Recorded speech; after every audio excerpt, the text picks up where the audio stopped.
Alors, Jacques Miard. Alors, une fois n'est pas coutume, mais je suis violemment et je voterai contre cette directive. Je crois qu'on est en pleine dérive extrêmement dangereuse où l'Union européenne se mêle de tout. Or, le droit pénal est quelque chose de fondamentalement cohérent et qui appartient, je dirais, à la culture de chacun des États. Qui plus est, on a une double concurrence.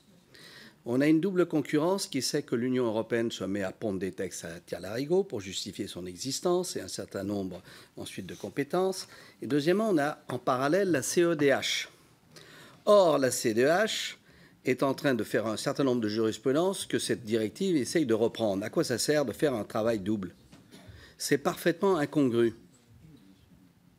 C'est parfaitement incongru. On vient le voir d'ailleurs sur ces notions. On est en train de sceller dans le marbre. Je vous rappelle que pour modifier ensuite les textes européens dans des matières aussi sensibles que le droit pénal, qui, comme vous l'avez vu en France, pour des raisons X et Y, qui va évoluer, qui est renforcé à chaque fois compte tenu d'un certain nombre de situations, notamment internationales, à partir du moment où on bloque les choses au niveau européen, on va se retrouver dans une impasse. Et donc, j'estime aujourd'hui que ce genre de directive, regardez ce qui se passe aux États-Unis, c'est une incidente. Regardez ce qui se passe aux États-Unis, où il y a autant de droit pénal qu'il y a d'États fédérés. Ce n'est pas pour rien, parce que ça correspond à des données qui sont véritablement culturelles. Et donc, moi, j'estime aujourd'hui qu'en mettant encore sur la table une directive, quels que soient, je dirais, les articles du traité de Lisbonne, on ne fait que renforcer quelque chose qui va se retourner contre nous et qui est contraire à notre droit. Tout à l'heure, d'ailleurs, la rapporteure, à juste titre, a mentionné qu'il y avait aussi des intrusions du common law. Or, le common law, c'est une bataille continuelle que nous devons mener en France contre, je dirais, cette conception du droit qui n'est pas la nôtre. Donc, on marche sur la tête.